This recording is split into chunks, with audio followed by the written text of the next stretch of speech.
10 नवंबर को दिल्ली के लाल किले के पास हुए आतंकवादी हमले को लेकर केंद्रीय गृह मंत्री अमित शाह ने बड़ा बयान दिया है। अमित शाह ने कहा कि दोषियों को पाताल से भी निकाल लिया जाएगा और कठोर सजा दी जाएगी। दिल्ली ब्लास्ट की जांच तेजी से आगे बढ़ती जा रही है और रोज नए नए खुलासे हो रहे हैं, गिरफ्तारियां हो रही हैं। दिल्ली बॉम्ब ब्लास्ट को लेकर दिल्ली पुलिस समेत देश की कई बड़ी जांच एजेंसियों की जांच जारी है।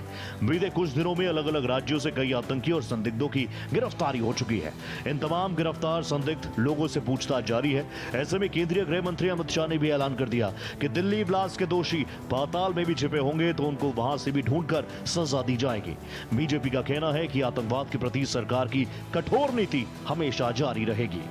देखिए, निश्चित ही जिस तरह आदरणीय देश के यशस्वी गृह मंत्री जी ने कहा है, निश्चित ही मैं समझता हूं कि पूर्व में भी जितने आतंकी घटनाएं हुई हैं उसका भारत ने पूरी ताकत के साथ उसका जो है सामना किया है। इसी तरह मैं समझता हूं जैसे देश के यशस्वी गृह मंत्री जी ने जो बयान दिया है, निश्चित ही मैं समझता हूं कि जो 10 तारीख को घटना हुई है उसका एक बहुत अच्छा उदाहरण है और निश्चित ही जितने भी इसमें संलिप्त होंगे निश्चित उसकी जांच करा करके जांच चल भी रही है। जो भी इसमें दोषी होंगे उन पर कठोर कार्रवाई करने का हमारी सरकार काम करेगी। सरकार पहले ही कह चुकी है कि दिल्ली ब्लास्ट आतंकी कार्रवाई ही थी और इसका जवाब जरूर दिया जाएगा। ऐसे सारे सबूत मिल चुके हैं जिनसे पता चलता है कि दिल्ली ब्लास्ट में पाकिस्तान के आतंकी संगठन जैश ए मोहम्मद का हाथ है। और जो उमर मारा गया है उसका जो हैंडलर था, ओकासा उसका नाम था, वो टर्की में था। और इन ये सारे के सारे जो डॉक्टर्स हैं, कहा जा रहा है कि मार्च के महीने में टर्की में भी गए थे। और इनकी जो से बातचीत हो रही है उसमें साफ तौर पे नज़र आ रहा है कि ये कई सालों से प्लानिंग हो रही थी हिंदुस्तान को बहुत बड़ा नुकसान पहुंचाने के लिए, कि बाबरी मस्जिद 1992 में बर्बाद की, उसका बदला लेने के लिए।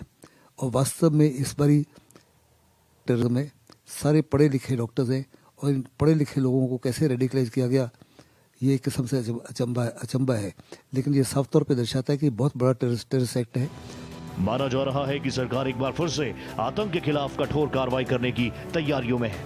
इंतजार केवल सही मौके का है।